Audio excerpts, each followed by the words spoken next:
Hello दोस्तों, स्वागत है आपका अपने यूट्यूब चैनल एग्जाम गुरु में। दोस्तों आज मैं आपको यहाँ पे इंडियन कोस्ट गार्ड सेट है, यहाँ पे आपको फिजिक्स का फुल प्रैक्टिस सेट कराऊंगा। ठीक है, यहाँ पे मैंने फिजिक्स के टॉप 25 क्वेश्चन लिए। इंडियन कोस्ट गार्ड में जो फिजिक्स आती है वो 25 नंबर की पूछी आती है। 25 क्वेश्चन लिए काफ़ी इंपॉर्टेंट है, तो पूरा वीडियो ध्यान से देखते रहिएगा।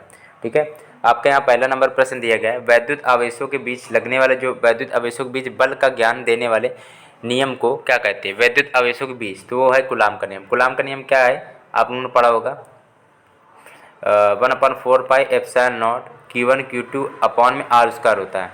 ठीक है, F बराबर 1/4 pi epsilon not Q1 Q2 upon में आर स्क्वायर होता है। जहाँ पर Q1 Q2 आपके वैद्युत आवेशों के बीच लगने वाले बल का ज्ञान देने वाले नियम को कहते हैं, वही कूलामी का नियम है। ठीक है, और किसी का नियम नहीं है। अगला देखते हैं, निम्नलिखित में से वैद्युत आवेश का मात्रक क्या है? क्यू वैद्युत आवेश होता है और क्यू का मात्रक कूलाम है। दूसरे का राइट ऑप्शन ए पार्ट हो जाएगा। अगला दिया गया यहाँ पे आपका, निम्नलिखित में से वैद्युत क्षेत्र की तीव्रता का मात्रक क्या है? तीसरा नंबर प्रश्न दिया गया, वैद्युत क्षेत्र की जो तीव्रता का मात्रक है वो वोल्ट पर मीटर है, वो वोल्ट पर मीटर है। राइट ऑप्शन यहाँ पे हो जाएगा डी पार्ट।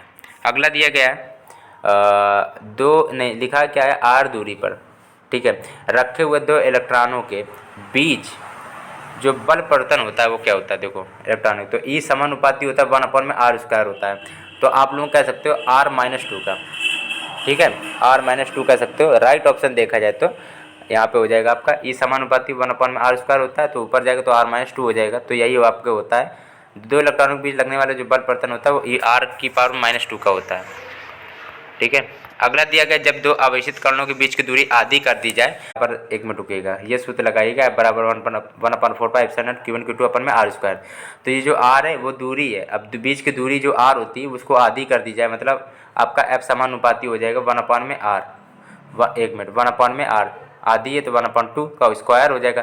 तो ये 4 ऊपर जाएगा क्योंकि 2 दिन 4 होता है, एफ समानुपाती 4 हो जाएगा, तो उसके 4 गुना हो जाएगी। क्या हो जाएगी? 4 गुना हो जाएगी, क्योंकि इन्होंने कहा बीच की दूरी आर होती है, उसी को आधी कर दिया जाए। ठीक है, तो इसलिए ये राइट ऑप्शन यहाँ पे 4 गुना हो जाएगा। ठीक है, काफ़ी लोगों को नहीं समझाया होगा, फिर से बता रहे हैं, बराबर 1/4 pi epsilon not Q1 Q2 upon में आर स्क्वायर। तो यहाँ पे केवल बीच की दूरी की बात की गई, आवेशित कणों की जो बीच की दूरी आर स्क्वायर जो है, ठीक है, आर की बात की गई, मतलब एफ समानुपाती यहाँ पे आर स्क्वायर है। बल के बारे में पूछा गया तो बल क्या हो जाएगा, तो एफ समानुपाती यहाँ पे आर की वैल्यू 1/2 आधी दी गई, तो इसका स्क्वायर करेंगे क्योंकि आर स्क्वायर होता है, और तो एफ समानुपाती हो जाएगा 4, मतलब ये हो जाएगा 4 गुना हो जाएगी। राइट ऑप्शन यहाँ पे डी पार्ट, पाँचों का डी है। दो आवेशित कण कुछ दूरी पर रखे तथा इनके बीच पीतल की एक सीट रख दी जाए तो इनके बीच बल क्या होगा? छठा नंबर प्रश्न है, तो इसके जो बल है वो आपका कम हो जाएगा। ठीक है, अगला दिएगा, दो आवेशित कुछ दूरी पर रखे गए, इनके बीच कांच का एक गुटका रखा जाता है। ये क्वेश्चन करा चुके हैं, तो इनके बीच बल क्या होगा? अगर कांच का गुटका रखा जाता है तो वो भी कम हो जाएगा भाई, और अगर क्या है कि पीतल रख दी जाए तो भी कम हो जाएगा। साबुन के एक बुलबुले को ऋणावेशित किया जाए तब उसकी त्रिज्या क्या होगी? बताइए। तो क्या होता है, अगर ऋणावेशित करते हैं तो इसकी त्रिज्या पर क्या असर पड़ता है? तो इसकी त्रिज्या क्या होती है? बढ़ जाती है। ठीक है, एक समान गति में एक वैद्युत आवेश उत्पन्न करता है। एक समान गति में, एक क्वेश्चन आप लोग इंपॉर्टेंट लगा लो, 9वां नंबर काफ़ी इंपॉर्टेंट है। तो वैद्युत एवं चुंबकीय क्षेत्र दोनों उत्पन्न होता है। ठीक है, एक समान गति में एक वैद्युत आवेश में क्या होता है? वैद्युत एवं चुंबकीय क्षेत्र दोनों उत्पन्न होता है। अगला 10वां नंबर प्रश्न दिया गया, वैद्युत क्षेत्र विक्षेपित कर सकता है। वैद्युत क्षेत्र विक्षेपित कर सकता है, 10वें नंबर का सी ऑप्शन अल्फा कण।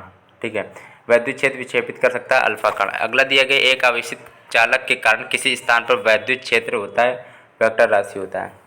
वैद्युत क्षेत्र पर होता है जो वेक्टर राशि होता है। 11 का बी पार्ट है। अगला दिया, जैसे समान रूप से आवेशित गोलों को भेदते हैं, ठीक है, तो वैद्युत क्षेत्र की तीव्रता क्या होती है? समान रूप से आवेशित गोलों को भेदते हैं तो वैद्युत क्षेत्र की तीव्रता पर क्या होता है?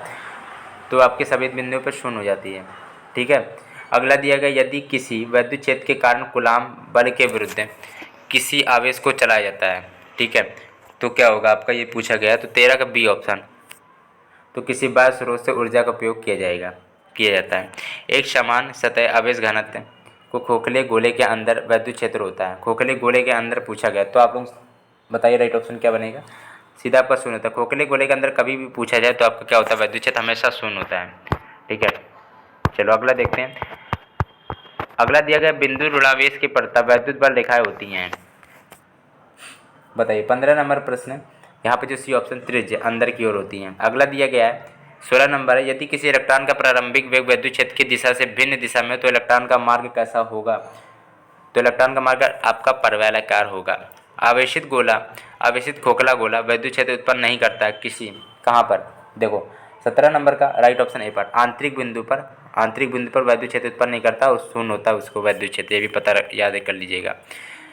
किसी वैद्युत क्षेत्र में रखे जाने पर एकांक धन आवेश द्वारा अनुभूत बल को क्या कहते हैं?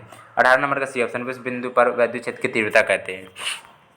आवेश के कारण किसी बिंदु पर तीव्रता विलोमानुपाती होती है। आवेश के कारण किसी बिंदु पर जो तीव्रता विलोमानुपाती होती है वो आवेश से दूरी के वर्ग के, ठीक है, आवेश से दूरी के वर्ग के विलोमानुपाती होता है। 19 का डी ऑप्शन राइट ऑप्शन बन जाएगा। अगला दिया ये सूत्र वाले क्वेश्चन है, तो आप लोग आराम से देखिएगा। वैद्युत तीव्रता और विभव के बीच जो संबंध है वो पूछा गया सीधा सीधा। 20 का राइट ऑप्शन यहाँ पे आपका बी पार्ट होगा, क्योंकि ई बराबर माइनस का D V upon D X होता है, ये सूत्र है आपका, माइनस का D V upon D X सूत्र है। और आप लोगों ने पढ़ा होगा ये आपका विभव, ये क्या है, क्यू दिया है, सी दिया है, वी दिया है, ये इससे रिलेटेड क्वेश्चन। अच्छा, तो क्यू बराबर आपका सी वी होता है, क्यू बराबर यहाँ पे आगे सी वी, चलो ये तो आपका दिया गया है, यहाँ पे दिया नहीं गया। हाँ, तो ये कर सकते हो, वी बराबर हो सकता है क्यू अपॉन में सी, तो आपका इसी से ये निकाल सकते हो, तो लिख सकते हो क्यू बराबर सी वी होता है, तो आप लोगों का यहाँ वी बराबर लिख सकते हो क्यू अपॉन में सी। क्यू आपका यहाँ आवेश से सी धारता है, तो राइट ऑप्शन यहाँ पे पहला बन जाएगा। ठीक है, अगला दिया गया है 22 नंबर प्रश्न है। आप अभी तक आप लोगों ने वीडियो को लाइक नहीं किया तो लाइक करो भाई। मेरे चैनल पर इंडियन कोस्ट गार्ड का physics, English, math, science, GK, reasoning सब कुछ पढ़ाया जा रहा है। ठीक है, तो अगर किसी का भी आपको प्ले लिस्ट चाहिए तो कमेंट बता देना, आपको प्ले लिस्ट की लिंक मिल जाएगी। क्यू आवेश युक्त खोखले चालक गोले के अंदर वैद्युत क्षेत्र की तीव्रता पूछी गई है।